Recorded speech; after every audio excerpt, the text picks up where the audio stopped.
If watermelon's your favorite fruit and you live in Colorado in January, you're gonna pay a pretty high premium for that.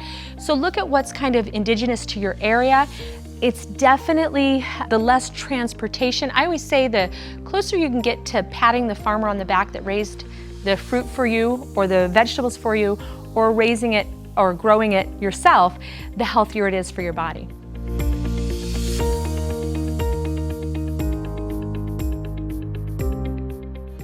Hi, I'm Haylie Pomroy, and in this DVD, I want to go over some super simple solutions for the real world. I've created these for actual clients. We're going to talk about what I like to call always having a crash stash. We're going to master making your meal map. I want to take you through some tips on shopping efficiently. We're also going to learn how to strategically use leftovers and ways to double up your recipes. I want to go over all kinds of time-saving meal map, meal prep tips. We're going to talk about ways to handle things like travel and vacation. So let's get ready to see the way we can use these super simple tips to make your fast metabolism diet, your 28 days of rehab, much easier in the real world. So the first thing that you'll hear me talk a lot about and that I talk with my clients is always having a crash stash. And what I mean by that is strategically placing foods around your world, non-perishable things that are going to be there no matter where you are. So things like putting them in your briefcase or your purse, putting things at your desk at your office, making sure that you have extra things on hand. So let's talk about crash stashes in each of the three phases. So especially with snacks, that's where I always make sure I have crash stashes. So let's talk about phase one. Very important in phase one, your two snacks are fruit. And so a lot of times I'll use things like apples and oranges, and I leave a bowl of apples or oranges or apples and oranges at my office. I make sure that I have plenty of those. I even a lot of times leave a couple apples in my car or throw one in my purse before I ran out the door. Even if I'm planning on having something like really fancy, like some mangoes, or I've made some cacao dipped Asian pears, which are incredible, I will still go ahead and have this crash stash, these fruits that are a little bit hardier, that are easy to keep around, so that if I get stuck, I'm not going to miss one of my snacks. The other thing that I do on phase one is I make sure I always have some frozen fruit in the freezer. Because a lot of times what happens is, the best intentions, you run out the door and you forget to freshly slice your pineapple. And we have a freezer at work. Up on the top, I always make sure that we have frozen fruit. But then again, we also have apples and oranges. So that's what I mean by a crash stash. Even if it's not your most favorite or you didn't write it out on your meal map, we want to make sure that it's easy and it's accessible for you. On phase two, crash stashes are things like turkey jerky. We have nitrite-free. You want to make sure it's nitrite-free. It doesn't have sugar. The one that we use a lot of time is also gluten-free. You want to make sure that you have those kind of a non-perishable snack. So a lot of times what I do is I make sure in my office that we always have turkey jerky in our drawers, and I literally call it my crash stash. I say, see what we've got in that drawer. Maybe many of you guys grew up with a goodie drawer. I did at my grandmother's house, where she would always keep all of her goodies in case we needed to celebrate or something. So my crash stash drawer is just like that. The other thing that's sometimes nice to keep in phase two is I keep frozen shrimp around. So let's say I'm running out the door and I go, oh my gosh, I didn't make egg white meringue cookies for my phase two 4 o'clock snack, which you can do if you have the time and you want to bring them with you. And I'm running out the door, and what I'll do is I'll grab some frozen shrimp and I'll stick it in a baggie with some sliced lemon. And by my snack time around 10 o'clock, it's defraught and it's a nice shrimp cocktail. So those are a couple things that I like to keep as a crash stash. We also sometimes use the turkey sticks as long as they're nitrite-free. We use an all-natural turkey. All of those kinds of things that we talk about with kind of the rules. If it's fake, take a break. Make sure there's no additives and preservatives. But those are things that are great to keep. On phase three, there's a couple things that I love. I love the raw nuts and seeds. You can do things like raw cashews, raw pecans, raw pistachios, raw sunflower seeds, but keep packets of those around. Keep them in your car, keep them in your purse, keep them in your briefcase. I like to stick them in my suitcase just so that I always have those on hand. The other thing that's really handy is a lot of times I'll get those raw nut butter packets, and those are incredible to kind of snack on. You know, you can make it super fancy. You can make homemade guacamole if you want, you know, with some sliced red onions, some jalapenos, some chopped kale in there, some cilantro. If you can, that's wonderful. But the crash stash idea is so that no matter what, you don't end up getting stuck. Remember, I always want you to eat every 3 to 4 hours. Those snacks are so important to keep the metabolism moving throughout the day. And so the crash stash philosophy is kind of having things always accessible. We do have powders for phase that are specific for phase 1, phase 2, and phase 3. A lot of times I'll keep those around with the blender bottle. You just add water to them, and they're micronutrients that are strategically designed to help support your body through those particular phases.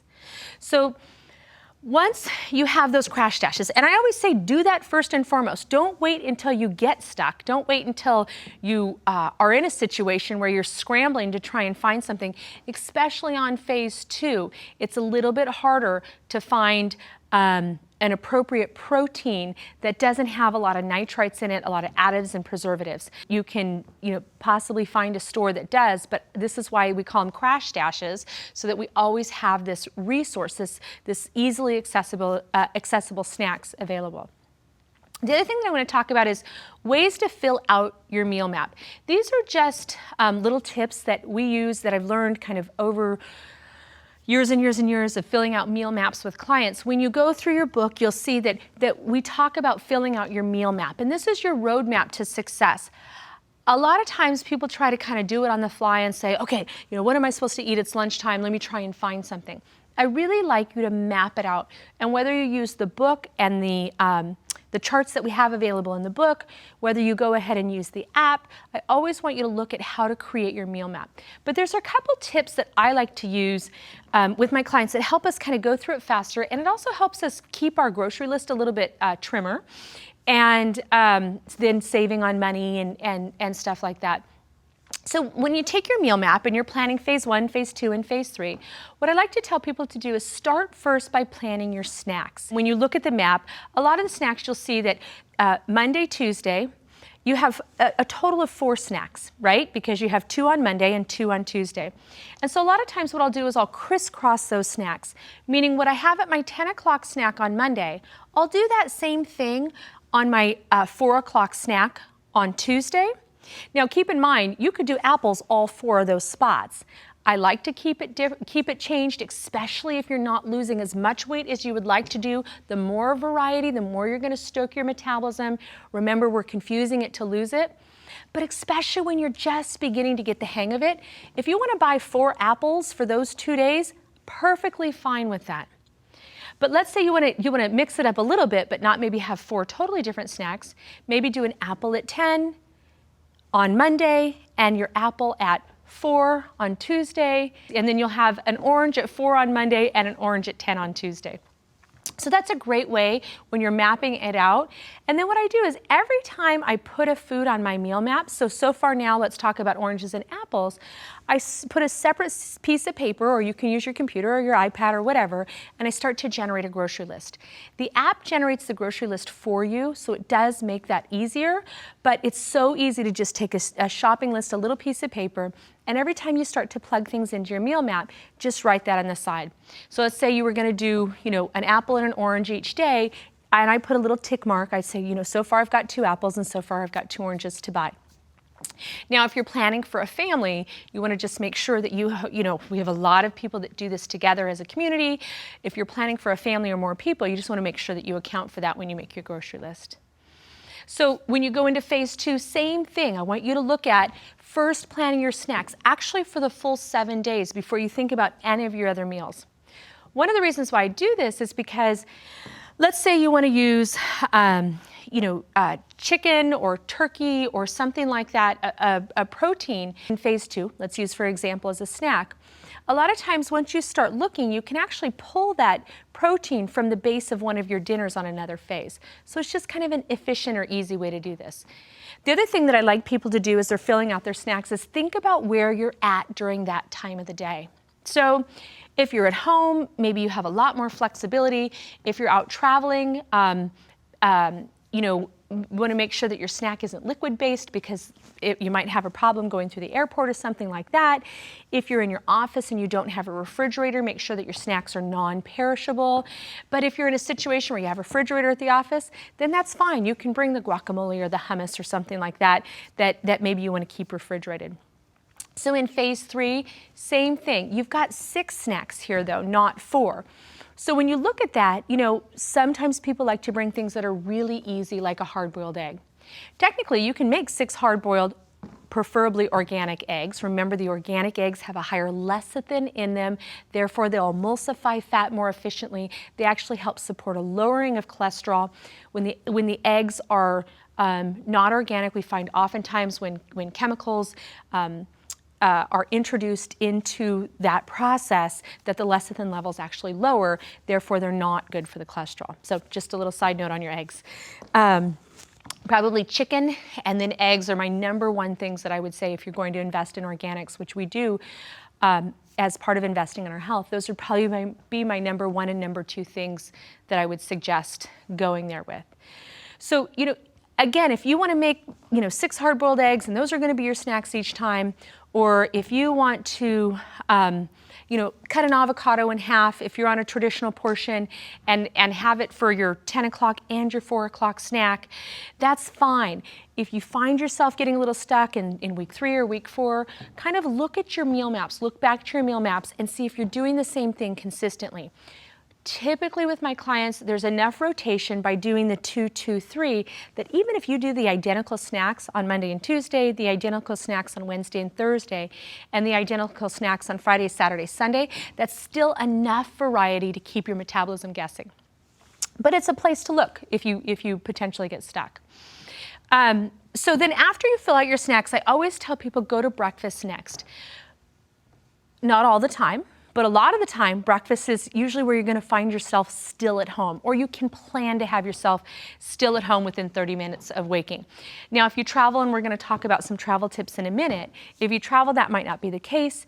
But I would say in general, we often find ourselves still in our homes within 30 minutes, or still where we woke up within 30 minutes of waking. And again, it's within 30 minutes. So let's say you're one of those that, as soon as your feet hit the floor, boom, you're out the door. Go ahead and eat your meal or take it with you, but you don't want to go past that 30 minutes. So then after breakfast, I always say don't do lunch yet. We always fill in lunch last when we're filling out our meal maps. I like to do the dinners first. And I'm as I've said, we've got 5 kids. I'm a mom. I own a company. We're a little bit on the busy side. I like to try to use dinners as a base for a lot of leftovers for lunch. And so that's kind of a lot of times why I do that. And even let's say on phase 2, where you're doing, none of the oils and you're doing the proteins and you're doing the vegetables, you can take that as a base. And for phase 3, you can add some wild rice. And a lot of times I like to mix some hummus in there to give kind of that creamy effect. So that's why I like to plan the dinners. One, because we can actually repurpose a lot of those dinners for dinners in another phase. But the other thing is a lot of times I like to take it and I like to turn it into a lunch. So for example, let's say you make, a nice fajita for dinner, you can put that over a nice bed of lettuce and have fajita salad for lunch. So I always do my lunches last, and I always try to think about where I'm going to be during lunch. Are you in a place where you can actually heat your meal up? Are you in a place that you've got to bring something that can stay cool for a period of time? Do you need to bring an ice chest? But really plan those out. The last thing that I tell people, especially in your first 28 days, when you're working on really rehabilitating the metabolism, is to wing it at lunch. So many people eat at their place of business, or they go out to lunch, from a company perspective. If that's the case, I want you to plan it out. professionally search restaurants for clients all over the United States, and have even searched and strategically placed individuals sitting down to dinner at restaurants in other countries. So it's very easy to call the restaurant ahead of time to say, hey, these are the foods that I really would like to eat for lunch. What do you have on the menu that looks like it, seems like it, similar to it? Or you can go in and like, let's say they don't have the fruit that you want and you're on phase 1 or phase 3, you can go in and you can just have your fruit after your meal. So those are kind of some little things to think about. So when you fill out your meal map, start with your snacks, always think about where you're gonna be, always make sure you have a crash stash in case you get stuck, and then you wanna go to breakfast, dinners, and then lunches. That's typically the way that I do it. Now, once I fill it out, remember, nothing's set in stone. Fill out your meal map in pencil, because sometimes what I'll do is I'll even take some of my dinner and I'll repurpose it for breakfast. I'll throw some eggs in with the fajitas and it's incredible. So that's a great way. The other thing that I want to talk about for a second is tips on shopping efficiently. So it depends if you're on the fast metabolism diet and you're just preparing food for yourself, if you're preparing food for your entire family, or if you've kind of made this a community process. So many of my clients and so many of our community members kind of buddy up with people. We have a group actually in Florida that is doing it as an entire golf club, which has been kind of exciting because they've lost, I think they're at 1,000 pounds at this point, which is amazing when you think about that. And so they have actually modified their restaurants so that on Monday, Tuesday, they're serving phase 1 meals. On Wednesday, Thursday, they're serving phase 2 meals. And Friday, Saturday, Sunday, they're serving phase 3 meals. But other people, like we have a church community that they're pairing up in 4s, where one individual will make meals that will serve all 4 of them, and then they go around and they swap their meals with each other. So it's a great community building thing. But if you're doing it for yourself, one of the things that I encourage people to do is to find a grocery store that has a butcher or that will package your food for you in the portions that you need. It makes it so easy. Or when you make your foods, like let's say you make the Italian chicken or the pepperoni pork roast, is take out your portion, get either freezer bags or some sort of freezer containers, and make those portions for the phases to come. So for us, we're always making for a lot of people. Our family is large, and our extended family is large. So we're big, buying in bulk people. When things go on sale, when things are seasonal, we have a tendency to buy a lot of it. Don't forget that you can freeze your own fruits and vegetables. Farmers markets, especially at the end of the day, I don't know if you guys take advantage of this little trick. At the end of the day, a lot of times they really mark down a lot of their fruits and vegetables. And let's say, there's no way I could possibly eat, all of those onions, I couldn't possibly eat, all of the strawberries or the berries or things that I buy, but sometimes you can get them so inexpensively that it's worth, making a puree with all of the vegetables and using that as a soup stock later. Or freezing some fruits. I did that with peaches recently because they only come into season in this one particular area in Colorado every so often, and that's a great way for shopping. Also, local and seasonal. You'll find a significant discount in price when you're doing seasonal. If watermelon's your favorite fruit and you live in Colorado in January, you're going to pay a pretty high premium for that. So look at what's kind of indigenous to your area. It's definitely the less transportation. I always say the closer you can get to patting the farmer on the back that raised the fruit for you or the vegetables for you, or raising it or growing it yourself, the healthier it is for your body. So another thing to think about is we're using organic grains. We're using grains that are not enriched flours. And one thing to keep in mind is that a lot of those natural foods, they spoil easier.